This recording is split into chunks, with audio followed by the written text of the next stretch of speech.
Shalom! Começando este dia com Deus.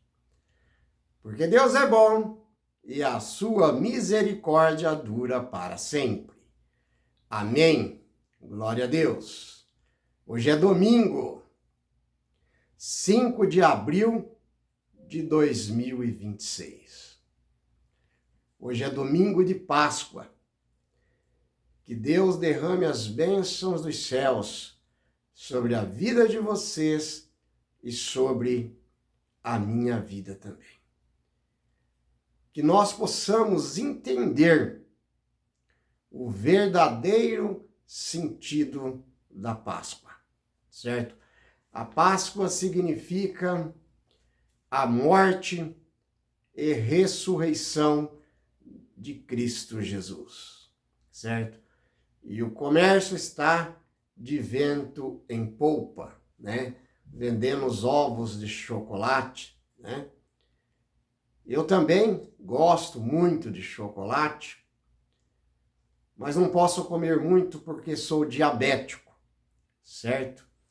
Hoje à noite, eu e minha esposa, nós fomos ao mercado e estava uma loucura, certo?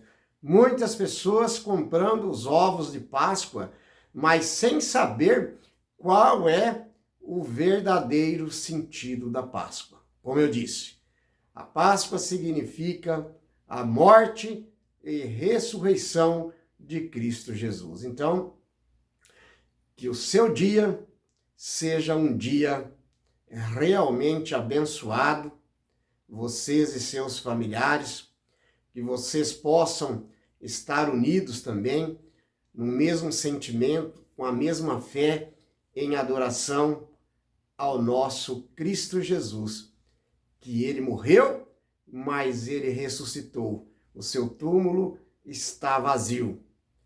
E porque ele morreu e ressuscitou, nós também havemos de ressuscitar, se morrermos antes da sua segunda vinda. Amém? Vamos à Bíblia, então? A voz é minha, mas a palavra, ela é de Deus eternamente, né?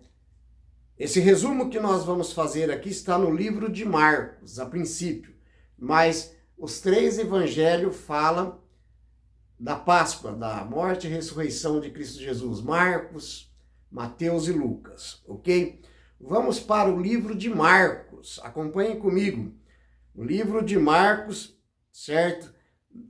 Capítulo 16, do verso 1 ao verso 3, ele narra, né? Passado o sábado, Maria Madalena, Maria mãe de Tiago e Salomé compraram aromas para ungir o corpo de Jesus, certo?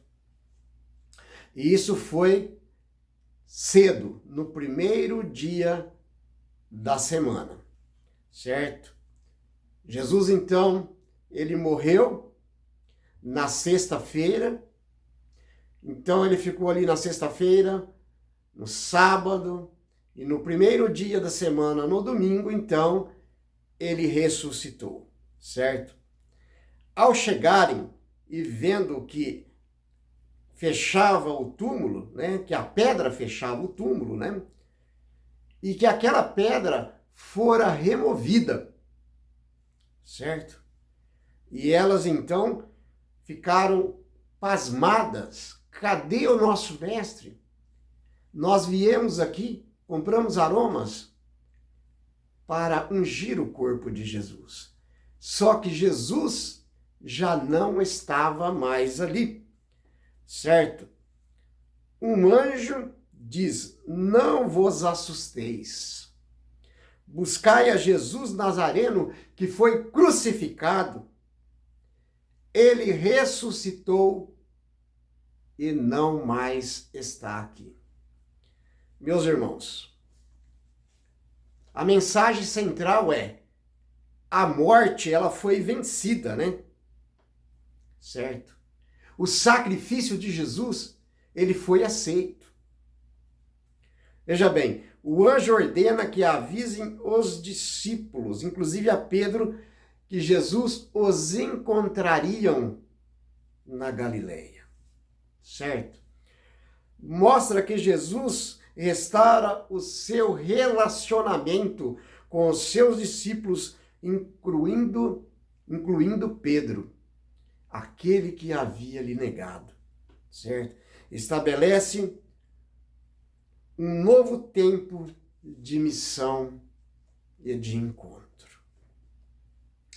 Mas a Bíblia relata, né, em Marcos 16:8, né, elas fogem com medo e espanto, né? Elas ficaram espantadas, né, inicialmente, sem contar nada a ninguém, certo?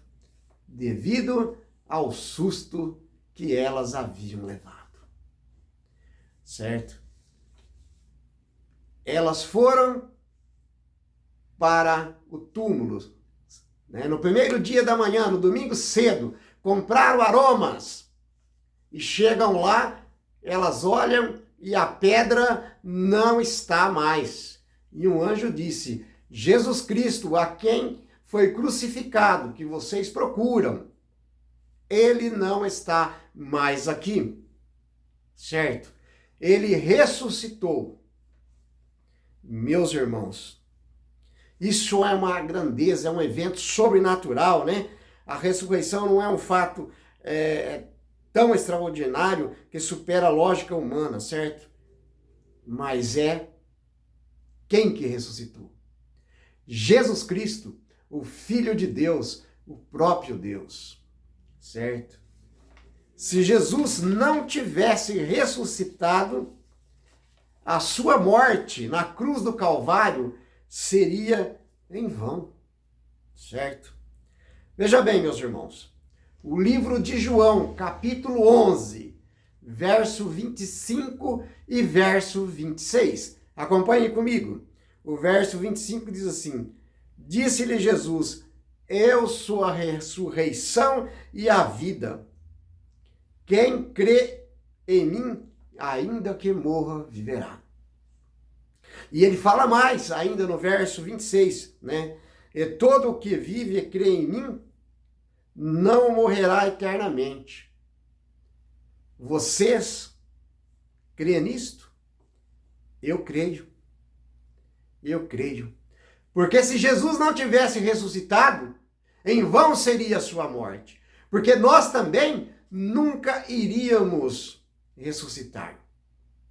Aí não valia a pena viver neste mundo. Porque a nossa vida aqui neste mundo é passageira.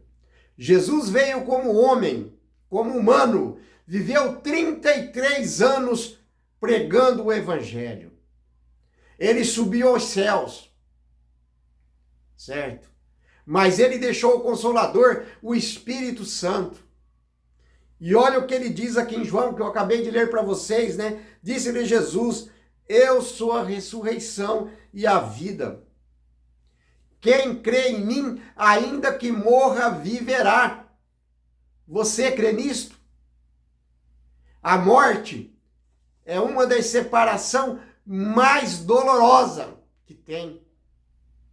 Mas aquele que entrega a vida a Cristo Jesus, ele tem a garantia que se ele passar pelo sono da morte, se eu e você passarmos pelo sono da morte, antes da vinda literal de Jesus nas nuvens dos céus, quando ele vier, a Bíblia fala, os mortos em Cristo ressuscitarão primeiro. E nós, os vivos, aqueles que servem Jesus, seremos arrebatados para o encontro do Senhor nos ares, e assim viveremos para sempre com o nosso Salvador Jesus Cristo. Amém? Certo? Veja bem, meus irmãos, um dos versículos mais conhecidos que todos os pregadores em sermões da Semana Santa gostam de falar sobre esse versículo. João, capítulo 3, verso 16, diz assim: porque Deus amou o mundo de tal maneira que ele deu seu único filho para todo aquele que crê, não pereça, mas tenha a vida eterna. Isso aqui foi um grande ato de amor, certo? A morte de Cristo Jesus na cruz do Calvário foi um grande ato de amor. Não possamos esquecer disso, certo? A morte foi tragada na vitória, certo? Jesus morreu. Para o seu inimigo, ali foi a derrota de Jesus. Mas ao contrário, ali Jesus venceu Satanás para sempre. Amém? Veja bem, meus irmãos, isso foi um amor incondicional pela humanidade. Meus irmãos, vamos agora para o livro de 1 Coríntios, capítulo 15. O verso 13 diz assim: se não há ressurreição dos mortos, então Cristo não ressuscitou. Certo? Mas o verso 20 diz assim: mas de fato Cristo ressuscitou dentre os mortos, sendo ele as primícias dos que dormem. Amém? E para a gente concluir, vamos para o livro de Apocalipse, capítulo 21, verso 4. Este versículo é para todos nós refletirmos. Tudo que eu falei aqui é para a gente refletirmos sobre a morte de Cristo Jesus. Mas aqueles que morrerem em Cristo Jesus terão uma grande recompensa. Porque ele diz assim, Apocalipse 21, 4, ele lhes enxugará dos olhos toda a lágrima, e a morte já não existirá. Já não haverá luto, nem pranto e nem dor, porque as primeiras coisas passaram. Amados irmãos e irmãs em Cristo Jesus. Então veja bem, a Páscoa não é comer chocolate. Como eu disse aqui no começo, eu também gosto de chocolate. Até comprei chocolate, certo? Mas o verdadeiro sentido da Páscoa é a morte e a ressurreição de Cristo Jesus. Por amor a mim e por amor a vocês. Esse foi o maior ato de amor do Pai entregar o seu Filho na cruz do Calvário. Ele morreu na sexta-feira, certo? E ressuscitou no primeiro dia da semana, no domingo de manhã. Se Cristo não houvesse ressuscitado, nós não teríamos nenhuma certeza de salvação. A morte de Cristo seria em vão, mas por amor a mim e por amor a vocês. Esse ato, o maior ato de amor da humanidade, para com a humanidade, né? Aconteceu. Oremos. Grandioso e eterno Deus, em nome e por amor de Cristo Jesus. Obrigado, Pai. Obrigado pela morte de Cristo na cruz do Calvário, por mim, sem eu merecer. Mas muito obrigado também, porque ao terceiro dia, Jesus ressuscitou e o túmulo está vazio. Jesus Cristo está sentado no trono celestial, à direita de seu Pai, para interceder por mim e por vocês como nosso advogado. Muito obrigado. Muito obrigado, ó grande Deus. Em nome de Jesus. Amém. A voz foi minha, mas a palavra, ela é de Deus eternamente. Shalom!